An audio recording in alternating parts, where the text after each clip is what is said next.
विकास की आप बात करते हैं, आप क्या विकास देंगे? या अभी जेवर एयरपोर्ट में मैं गूगल पे सर्च करके देखा, मैं किसी की कई वही बात नहीं कर रहा हूँ, जेवर एयरपोर्ट पे जिन लोगों की जमीन अधिग्रहण किया गया, आज तक उनको विस्थापित नहीं किया गया, वो तिरपाल डाल के रहते हैं। फिर वही काम आप हमारे मंदुरी एयरपोर्ट पे भी करना चाहते हैं। और मैं मानता हूँ कि जो मोदी जी की जो बेनामी संपत्ति है वो अडानी की संपत्ति है। उसी तरह big charter private limited company भी 2014 में बनती है, मोदी जी भी 2014 में बनते हैं। को एक किसान को, अगर एक किसान नहीं रहता, आप बताइए, किसान किसी भी ढांचे का एक बुनियाद होता है। किसान ही अन्न उपजा के नेता को, मंत्री को, प्रधानमंत्री को, मुख्यमंत्री को, सबको खिलाता है। जिस तरह से अंग्रेजों ने रेल लाइन बिछाया, उसी तरह से ये एक्सप्रेसवे बनाए जा रहे हैं। रेल लाइन बिछाया तभी तो सर आने जाने की व्यवस्था लूटने के लिए अंग्रेजों ने जो बनाया वो इस देश का कच्चा माल लूटने के लिए बनाया। पूर्वांचल एक्सप्रेसवे भी जो बनाया गया है ये कोई विकास नहीं है, एशिया की सबसे बड़ी भूमहड़प योजना है। मैं साफ कहूँगा कि ये सिर्फ योगी सरकार का सवाल नहीं है, ये योगी जी का सरकार सवाल है, इसकी पूर्ववर्ती सरकारों का सवाल भी है। दोस्तों, ये सरकार आजमगढ़ के विकास को बढ़ाना चाहती है और इस विकास की बात करें तो हर जगह ये देखने को महसूस हो रहा है कि कहीं न कहीं यहाँ पे कुछ नया होने वाला है। लेकिन नया ये हो रहा है कि जहाँ विकास की बात हो रही है वहाँ विनाश के चर्चे किए जा रहे हैं। अब ये बात नहीं समझ में आ रही है कि विकास की जगह विनाश क्यों? क्योंकि इसी के बगल में जहाँ हम मौजूद हैं, ठीक बगल में मंदुरी हवाई अड्डा है, जो सन 2007 के लगभग बनाया गया था। और इसलिए बनाया गया था कि यहाँ पे कोई हवाई जहाज छोटी बड़ी उतर सके। चारों तरफ पूरा धरना ही चल रहा है और उसी धरना के बीच में कुछ ऐसे लोग जो हमेशा सोशल मीडिया पे चर्चे में रहते हैं सरकार का विरोध करते हुए। क्या नाम है सर? राजीव यादव, संयुक्त किसान मोर्चा और जन आंदोलन के राष्ट्रीय समन्वय से। अच्छा, संयुक्त किसान मोर्चा की आप क्या है? हम लोग उसके घटक संगठन है, जो है संगठन यानी कार्यकर्ता है उसमें। हाँ, कार्यकर्ता है, नेता है। एक बात आपसे शुरुआत करते हैं कि आपने कई जगहों पे जा करके आंदोलन भी किए हैं, कई जगहों पे जा करके यहाँ तक कि गलत का विरोध करते हुए आपने लाठियाँ भी खाई हैं। लेकिन यहाँ जो आप देख रहे हैं ये आंदोलन सही है या गलत है? देखिए, ये आंदोलन जो है जब जनता खड़ी होती है तो मान के चलिए कि लोकतंत्र जनता के बल पे बना है, और जब जनता खड़ी होती है मतलब इस देश में कोई भी व्यवस्था है, कार्यपालिका, न्यायपालिका, व्यवस्थापिका, कहीं न कहीं उसमें गलत हो रहा है, तभी जनता खड़ी होती है।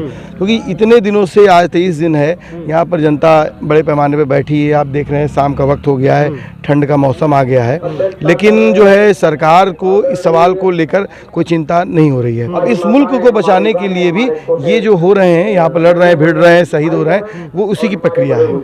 एक बात आपसे जानना चाहेंगे कि कहा जाता है कि जब कुछ नया होने वाला होता है तो कुछ गलत होता है। यहाँ पे कुछ नया होने जा रहा है तो कहीं न कहीं इन लोगों के साथ जो ज़मीनें इनकी जा रही हैं तो उनका उचित रूप में मुआवजा भी देने के लिए सरकार तत्पर रहेगी कहीं न कहीं। तो फिर इन लोगों का धरना प्रदर्शन करने का क्या मतलब है? देखिए, एक चीज़ तो ये है कि मैं आपके माध्यम से और जो साथी लोग जो देख रहे हैं इसको, जो उनसे भी कहूँगा कि बेसिकली जो पूरा सवाल है जिसे इसको लोग विकास के रूप में देख रहे हैं, लेकिन इसके जो वैचारिक पहलू जब आप जाएंगे देखेंगे तो ये इलाका जो है गिरमिटिया मजदूरों का इलाका था। हमने मॉरिशस, तिनास से लेकर तमाम जगहों पर गए और हमारी महिलाओं के साथ सबसे ज़्यादा शोषण हुआ है। अरे ये विकास जो है इतना बेहतर है तो ये कुरीतियाँ कैसे आ रही हैं? दूसरा मामला है कि जहाँ पर आप खड़े हैं ये एरिया जो है पूर्वांचल है। पूर्वांचल में पूर्वांचल विकास निधि 93 में बनी। योगी जी आए, कहे कि पूर्वांचल विकास आयोग बनाएंगे। हम कह रहे हैं कि पूर्वांचल विकास करना है तो निधि और आयोग से क्या हुआ ये हमको बता दें, आपके माध्यम से मैं पूछना चाहूँगा। दूसरा कि कामगार कमीशन बना, माइग्रेशन कमीशन बना, कोरोना में लोग आए, वो कहाँ गए? ये पूर्वांचल एक्सप्रेसवे भी जो बनाया गया है ये कोई विकास नहीं है, एशिया की सबसे बड़ी भूमहड़प योजना है। मैं साफ कहूँगा कि ये सिर्फ योगी सरकार का सवाल नहीं है, ये योगी जी का सरकार सवाल है, इसकी पूर्ववर्ती सरकारों का सवाल भी है। याद है कि मायावती की गवर्नमेंट में यमुना गंगा एक्सप्रेसवे बन रहा था।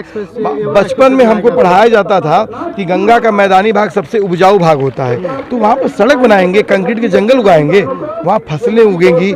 ये फसल जो है, ये जो चावल है, गेहूँ किसी फैक्ट्री में नहीं पैदा किया जा सकता है। ये फिर उनके आने जाने के लिए जो व्यवस्थाएं हो पाएंगी तो उसी जगह बनाया जाएगा, तभी तो आने जाने की व्यवस्था हो पाएगी। नहीं, जिस तरह से अंग्रेजों ने रेल लाइन बिछाया उसी तरह से ये एक्सप्रेस वे बनाए जा रहे हैं। रेल लाइन बिछाया तभी तो सर आने जाने की व्यवस्था लूटने के लिए अंग्रेजों ने जो बनाया वो इस देश का कच्चा माल लूटने के लिए बनाया।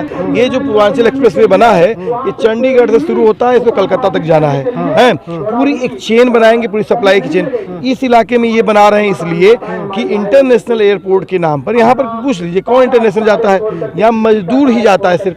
तो भारत में जो बिहार है और पूर्वांचल का पूरा एरिया है ये सस्ते मजदूरों का एरिया है, और यहाँ से हमारे यहाँ से मजदूर भर भर के आज़ादपुर सब्जी मंडी और भिमंडी में बुरा ढोते हैं। हमारी औकात यही है कि अगर हम बुरा न ढोएं तो हमारा बीज, हमारा खाद, हमारा कटाई बुआई कुछ भी नहीं हो सकता है। और मैं मानता हूं कि जो मोदी जी की जो बेनामी संपत्ति है वो अडानी की संपत्ति है।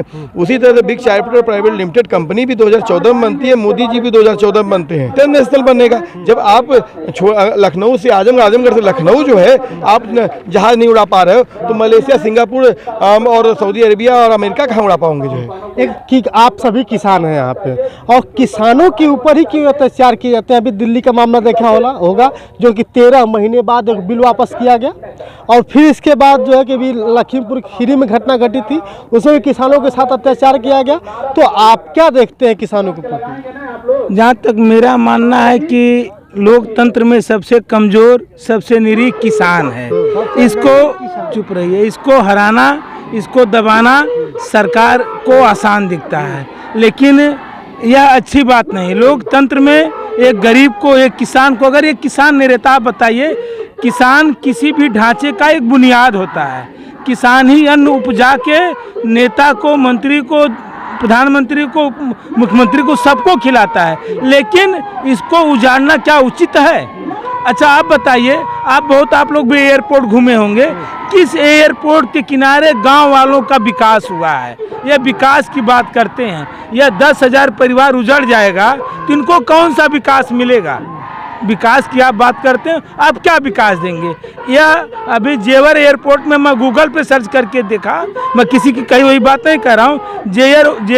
जेवर एयरपोर्ट पे जिन लोगों की ज़मीन अधिग्रहण किया गया, आज तक उनको विस्थापित नहीं किया गया, वो तिरपाल डाल के रहते हैं। फिर वही काम आप हमारे मंदुरी एयरपोर्ट पे भी करना चाहते हैं। हम 8-10 गाँव को उजाड़ के आप तिरपाल में लाना चाहते हैं। यह किसान अब जाग चुका है, इन लोगों का अत्याचार ज़्यादा दिन तक नहीं चलेगा। बात समझ में आती है कि किसानों के ऊपर जिस तरह से अत्याचार किए जा रहे हैं ये बंद हो, और जो जमीन हड़प नीति से योजना के तहत लाई जा रही है उसको खत्म किया जाएगा, है ना सर? जी सर, जी। चलिए दोस्तों, अभी हमारी बातचीत हो रही थी किसान नेता से, और सर को आप जानते ही होंगे, लेकिन यहाँ के बासिंदा हैं और लगातार यहाँ पे धरने में आते रहते हैं और यहाँ पे कुछ न कुछ यहाँ के लोगों की आवाज़ उठाते रहते हैं। तब तक के लिए बहुत बहुत धन्यवाद, शुक्रिया।